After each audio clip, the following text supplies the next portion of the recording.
말씀 보겠습니다. 오늘 우리에게 주신 하나님의 말씀 창세기 21장 8절부터 14절까지 말씀입니다. 창세기 21장 8절부터 14절까지 우리 한 절씩 교독하겠습니다. 아이가 자라매 젖을 떼고 이삭이 젖을 떼는 날에 아브라함이 큰 잔치를 베풀었더라.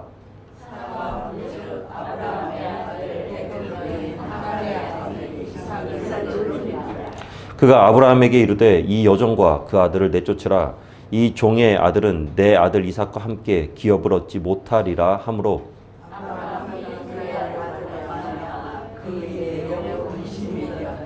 하나님이 아브라함에게 이르시되 네 아이나 네 여종으로 말미암아 근심하지 말고 사라가 네게 이른 말을 다 들으라. 이삭에게서 나는 자라야 내 씨라 부를 것임이니라.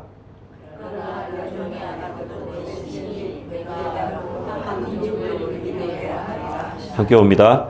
아브라함이 아침에 일찍이 일어나 떡과 물 한 가죽 부대를 가져다가 하갈의 어깨에 메워주고 그 아이를 데리고 가게 하니 하갈이 나가서 브엘세바 광야에서 방황하더니. 아멘. 지난 주일에 우리는 오랜 기다림 끝에 비전이 성취된 아브라함에 관해서 함께 나눴습니다. 이 모든 성취는 하나님이 말씀하신 대로 이루어진 거예요.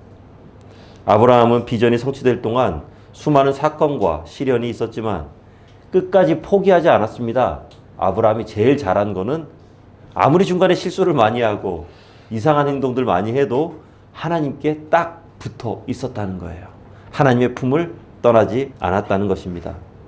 그리고 그렇게 함으로 인해서 무엇과도 비교할 수 없는 진짜 기쁨을 아브라함은 얻게 된 것입니다.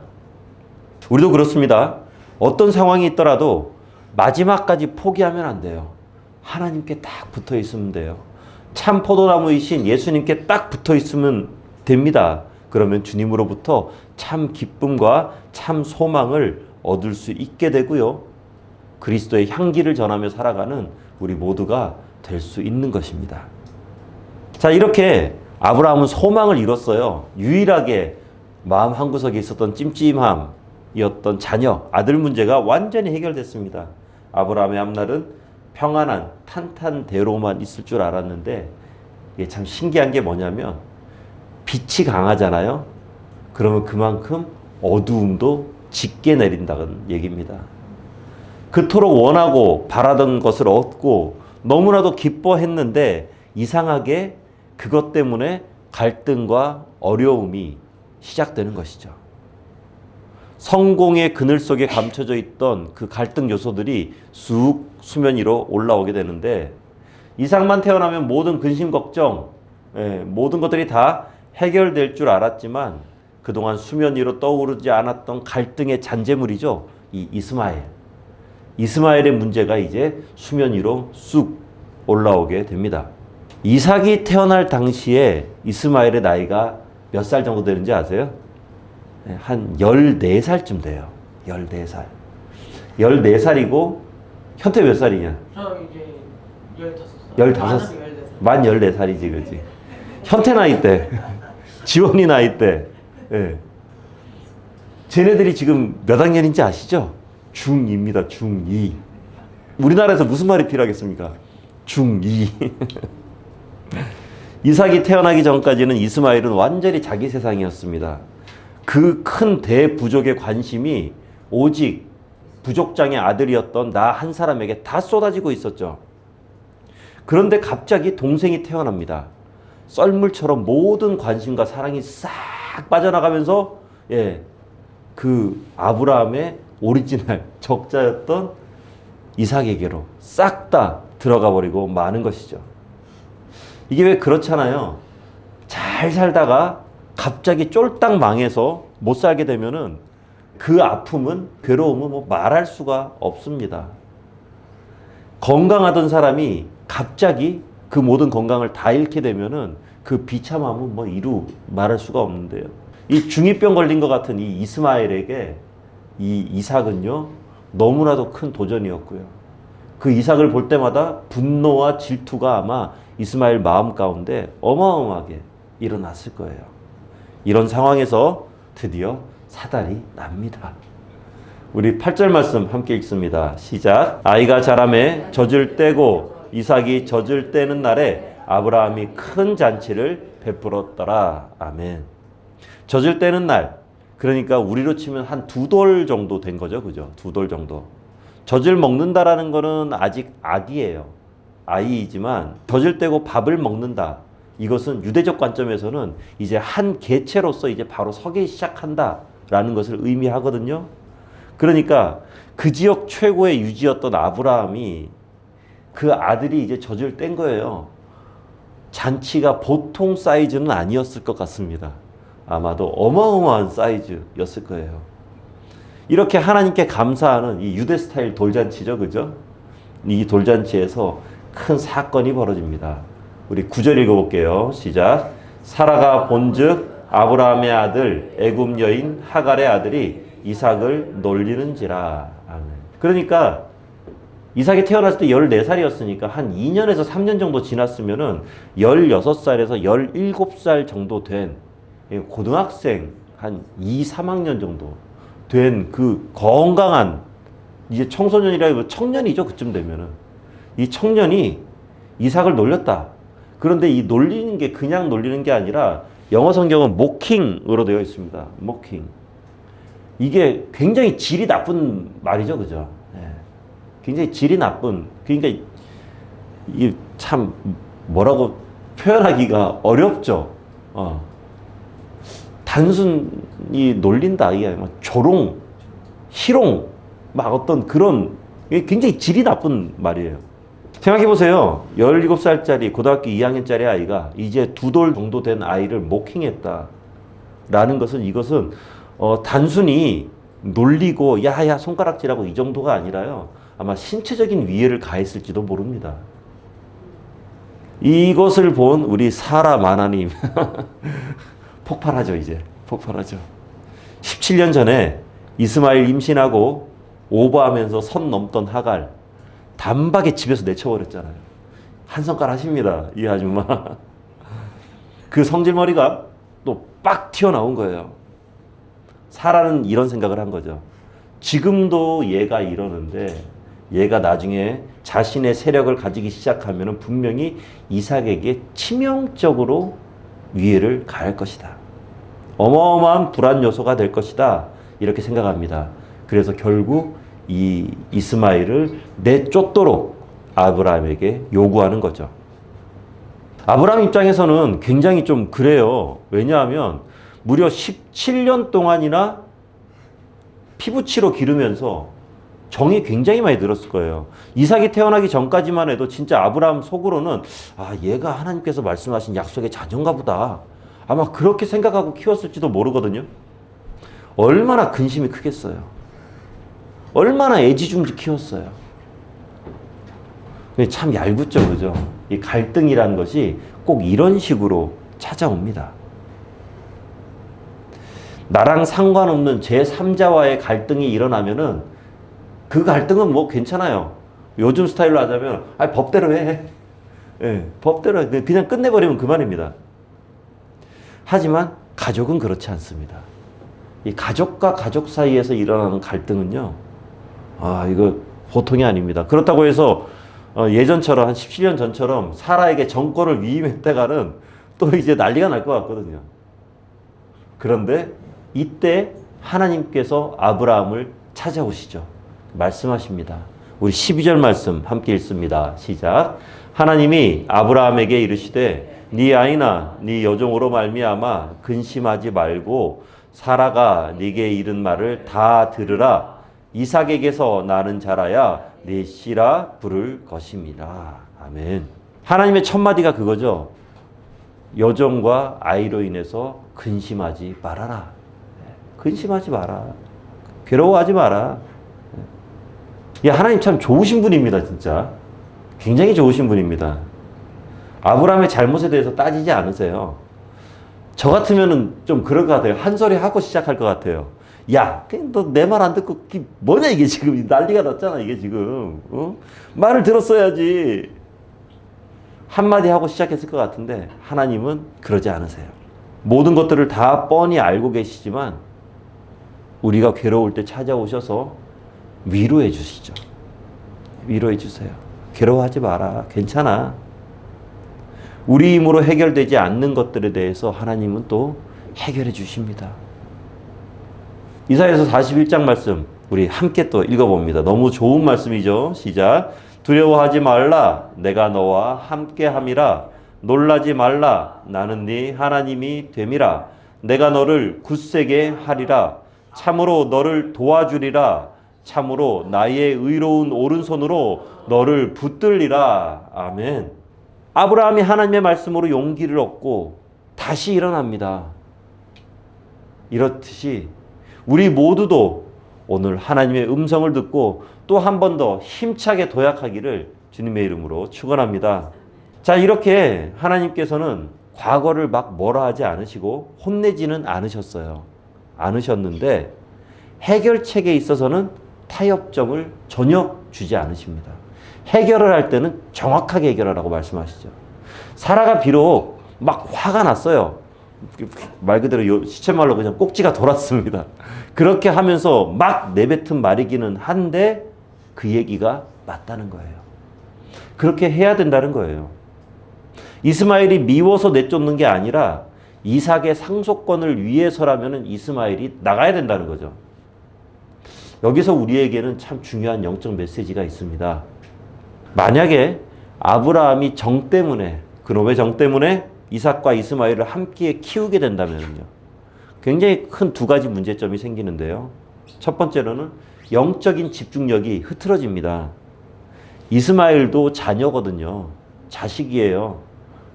그러면서 이삭에게 가야 될 에너지가 이스마엘에게도 뻗어지게 되죠. 이게 또 두 번째 이유하고도 연결이 되는데 이삭에 대한 이스마엘의 공격은 끊임없이 또 이어질 거예요. 나도 아버지의 사랑을 받는 아들이라는 거죠. 그렇게 하면서 자기만의 세력을 이루어 나갈 거고, 그렇게 하면서 훨씬 나이가 많고 건장한 이스마엘이 그 이삭이 자라나는 그 어린 시절에, 그리고 그 황량한 광야에서 도대체 무슨 짓을 어떻게 할지 그것은 아무도 모릅니다. 갈등의 불씨를 안고 살아가는 것과 마찬가지거든요. 그래서 이스마엘이 미워서 쫓아내는 게 아니라 약속의 씨앗인 이삭을 위해서 둘을 갈라서게 하는 거죠. 자, 아무튼 이 착한 아브라함이요, 이스마엘을 떠나 보내는 게 쉽지만은 않았을 겁니다. 정말 어려웠을 거예요. 17년이나 키운 아들을 하나님 말씀하신다고 바로 내보내? 그런데 있잖아요. 여기에서 정말 아브라함 최고의 강점이 나타나는 건데요. 뭐냐면 하나님의 말씀이 있잖아요. 그럼 아브라함은 바로 실행해 버립니다. 바로 실행합니다. 하나님의 말씀에 곧바로 순종하죠. 아브라함의 최고의 강점이죠. 순종이 빠르다는 거예요. 순종이 빠르다. 14절 말씀을 보면은요, 다음 날 아침에 바로 일어나자마자 먹을 거 챙겨서 내쫓아 버립니다. 나가라 그래요. 만약에 아브라함이 하루 이틀 정도 고민했다면은요, 못 보냅니다. 고민하기 시작하면 못 보냅니다. 순종은요, 미루면 미룰수록 힘들어지거든요. 그러니까요, 하나님께서 우리에게 말씀하신 것들이 분명히 있어요. 그렇다면은 그 말씀에 하루라도 빨리 순종해야 됩니다. 이왕이면 하나님께서 우리에게 딱 마음을 주시잖아요. 그 순간 딱 순종해야 돼요. 바로 하면은 생각할 거리가 없어요. 예전에 청년 한 사람이 저한테 그런 얘기를 하더라고요. 목사님, 11조 내는 게 너무 힘듭니다. 그러는 거예요. 그렇게 하면서 실은 제가 11조를 내려고 여기에다가 이렇게 자기 백에다가 넣어갖고 다녔는데 자기가 지금 2주째 이걸 들고 다니는 거예요. 11조 내는 게 너무 부담스럽고 힘들다는 거예요. 이거 생각해보면, 이거면 뭣도 하고 하는데 이게 참 부담스럽다는 거죠. 그래서 제가 뺏어가 넣어버렸습니다, 바로. 그러니까 눈을 동그랗게 뜨는 거예요. 그래서 고민은 하면 할수록 늦어지는 거니까 하나님께 드리겠다고 마음 먹은 게 있으면은 고민하지 말고 순종해라. 그래야만이 주의 일을 감당한다. 앞으로 뭔가 해야겠다는 생각이 들면 바로 실행하시기 바랍니다. 미루는 순간 계산이 시작됩니다. 계산하기 시작하면 순종하기 어렵습니다. 고민하지 말고 즉각적으로 반응하는 거예요. 저는 하나님께서 왜 나 같은 사람을 쓰실까? 이런 생각을 한 번씩 해봅니다. 굉장히 약점도 많고 그런 사람인데, 그런데 하나님께서 쓰실 만한 게 한 가지는 있습니다. 뭐냐면은요, 하나님 말씀하신 거라는 확신이 들면은요, 그냥 바로 합니다. 이거는 이거야. 하나님께서 말씀하신 거, 하나님께서 기뻐하시는 거야 라고 생각하면 바로 해요. 바로 하고, 하나 더 있네요. 중간에 그만두지 않습니다. 시작하면 끝까지 합니다. 시작하면 끝까지 해요. 하나님의 말씀하실 때 즉각적으로 순종하시기 바랍니다. 그러면은 갈등이 적어지고 하나님의 능력이 우리의 삶 가운데 온전하게 임할 줄로 믿습니다. 오늘 함께 나눈 이 이스마엘과 이삭의 갈등, 이것을 통해서 사도 바울은요, 우리 크리스천들이 살아갈 때 겪게 되는 영적인 갈등, 특별히 우리 내면의 갈등에 관해서 사도 바울은 이것을 가지고 설명을 하고 있는데요. 갈라디아서입니다. 함께 읽어봅니다. 시작. 기록된 바 아브라함에게 두 아들이 있으니 하나는 여종에게서 하나는 자유 있는 여자에게서 낳다 하였으며 여종에게서는 육체를 따라 낳고 자유 있는 여자에게서는 약속으로 말미암았느니라. 아멘. 이 영과 육은요, 계속 긴장 관계에서 충돌할 수밖에 없는데, 이 이유가 다음 구절에 나와요. 함께 봅니다. 형제들아, 너희는 이삭과 같이 약속의 자녀라. 그러나 그때 육체를 따라 난 자녀가 성령을 따라 난 자를 박해한 것 같이 이제도 그러하도다. 아멘. 우리 안에 두 가지 모습이 있다는 거죠. 옛사람, 육체에서 난 사람의 모습이 있고요. 새 사람, 성령 안에서 난 사람이 있는데 이 둘은 충돌 관계에 있어요. 늘 부딪히죠. 싸움을 거는 쪽은 육체 쪽이고요. 육체는 이스마엘을 의미합니다. 호전적입니다. 포악합니다. 그렇게 하면서 영으로 난 자들, 성령으로 난 자들을 자꾸 공격해요. 핍박해요. 이스마엘이 이삭을 박해했듯이, 모킹했듯이 육도 영을 박해하는 거죠.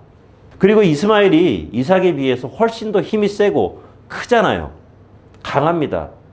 우리 안에 있는 이 육체의 소욕들이요, 굉장히 강합니다. 그 육체의 소욕을 열망하는 마음들이 선함을, 아름다움을 열망하는 마음보다 굉장히 크고 사납습니다. 그렇기 때문에 예수님 없이는 이기는 게 불가능하다는 거죠. 성령의 능력 없이는 이기는 것이 불가능하다라는 것입니다. 로마서 8장 7절 말씀을 보면은요, 육신의 생각은 하나님과 원수가 된다라고 분명하게 말씀하고 있죠. 육신의 생각. 이것은 우리의 잘못된 오래된 습관일 수 있어요. 그런데 이것은 하나님과 분명히 원수가 되는 건데 이거를 내치지 못합니다. 왜냐하면 그놈의 정 때문에. 그놈의 정 때문에. 예수 믿고 성령 체험하고 하나님의 자녀가 되었는데도 죄의 본성은 버리지 못해요. 여전히 자리 잡고 안고 가는 거죠. 그러면서 죄의 자리를 향해서 나도 모르게 이렇게 자꾸만 발걸음을 옮기는, 세상에서 즐겼던 그 즐거움들이 자꾸만 눈앞에 아른아른거려요. 예전에 어떤 집사님이 그런 말씀 하시더라고요. 세상에서 이렇게 어떤 조직이 움직이는 거를 보면은 굉장히 체계적이고 탁탁 이렇게 움직인다는 거죠. 그런데 교회만 오면은 왜 이렇게 허술하고 나사 한 서너 개씩 빠진 것 같고, 이 교회만 오면은 그냥 사람들이 여기 좀, 그러니까 좀 안 좋아 보인다는 거예요. 이 교회에서 하는 모든 것들이 너무 수준 떨어져 보인다라는 거죠. 그렇게 하면서 세상에 훨씬 더 큰 가치를 부여하고 있는 것입니다. 그분은 깨닫지 못하는 거예요. 모든 것의 시작과 끝이 사랑이라는 거. 그리고 사랑 안에서 서로를 보듬어주고 용납해주고 수용해주다 보니 세상 사람들처럼 실컷 팍팍 쳐나가면서, 나고자들 딱딱 쳐내가면서 그렇게 하는 것은 교회가 아니거든요. 신앙과 세상 사이에 영적 회색지대에 그런 분들은 머물러 있는 거예요. 어정쩡한 모습으로 살아갑니다.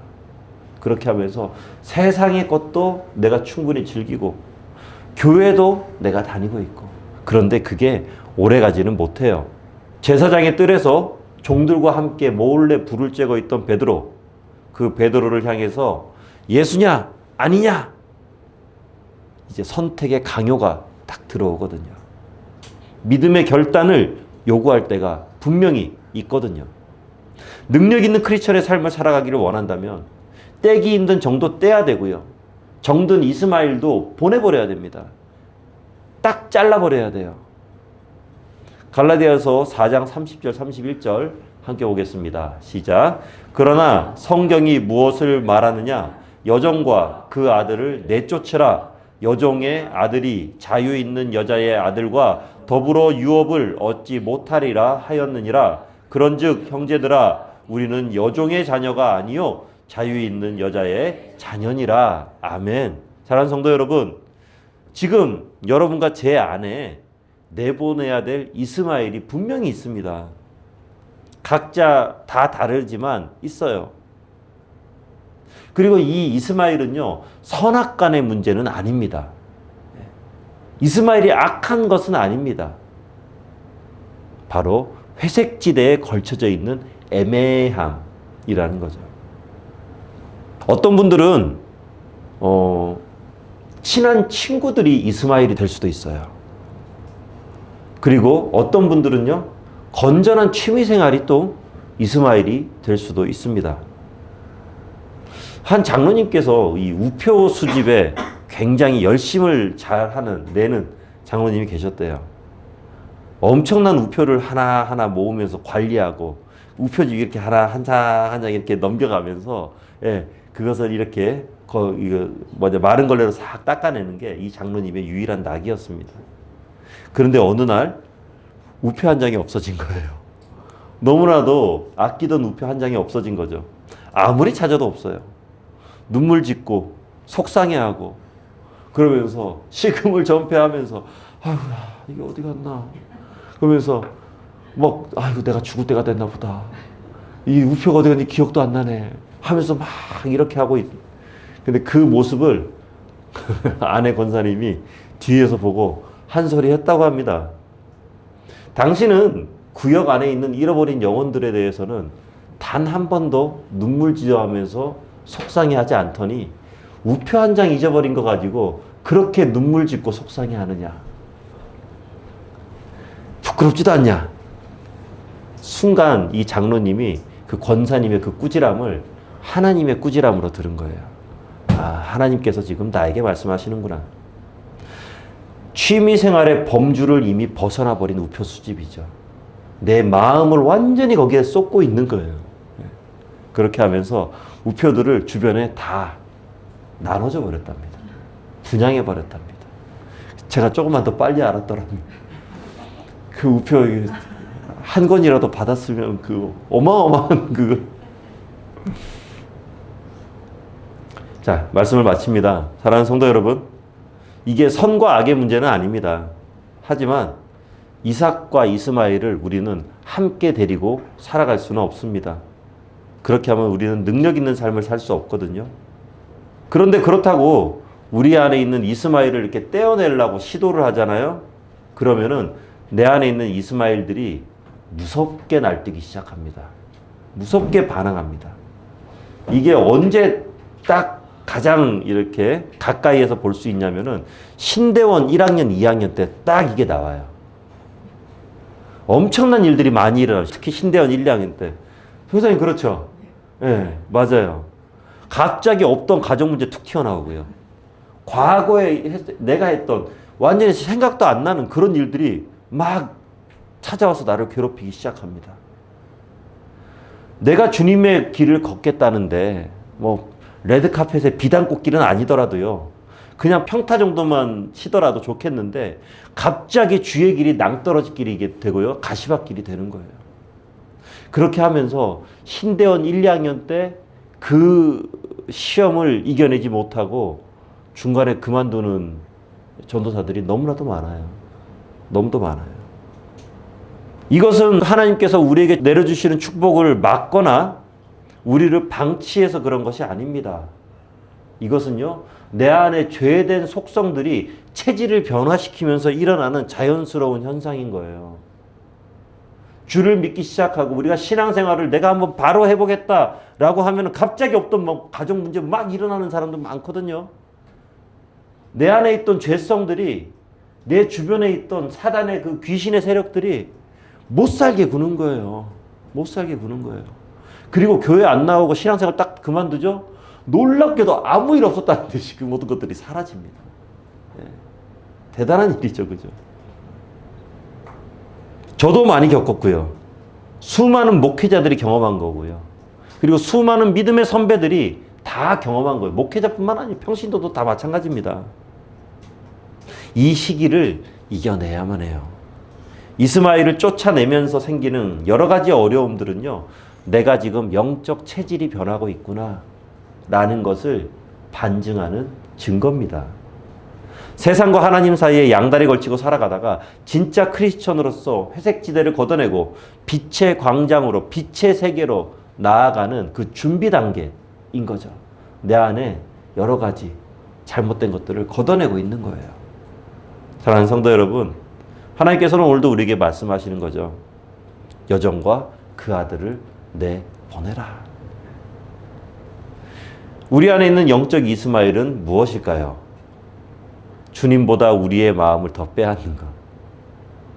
잃어버린 영혼보다 우표 한 장이 아까웠고, 잃어버린 영혼보다 그 우표 한 장에 마음을 쏟는다면 그것은 우리의 이스마엘입니다. 하나님의 비전보다, 하나님의 비전에 순종하는 것보다 더 우리의 마음을 빼앗는 것이 있는 것, 그것은 우리의 영적 이스마엘입니다. 그 모든 것들 하나님께서 부디 조명해 주시기를 바랍니다. 알아야 돼요. 그리고 그러한 것들이 발견되거든 성령의 능력으로 그 영적 이스마엘을 다 쫓아내시기 바랍니다. 고민하지 마시고요. 그러면은 우리는 약속의 자녀다운 하나님의 나라를 유업으로 얻으며 그곳 가운데서 살아가는, 그리고 이 땅을 살아가며 천국을 살아가는 놀라운 은혜의 삶을 살아갈 수 있게 될 것입니다. 기도하겠습니다. 하나님, 우리 안에 영적 이스마엘은 무엇일까요? 뭔가 아주 나쁘고 못된 것은 아니지만 하나님과 우리 사이를 은근히 가로막으면서 하나님의 말씀에 순종하는데 방해하는 것은 과연 어떤 것일까요? 하나님, 부디 그 모든 것들을 우리에게 밝히 보여주시고 그 이스마엘을 내쫓으라고 말씀하시는 그 하나님의 말씀에 순종하며 바로바로 쫓아낼 수 있는 믿음과 용기도 허락하여 주시옵소서. 성령의 능력을 허락하여 주시옵소서. 예수님 이름으로 기도하옵나이다. 아멘.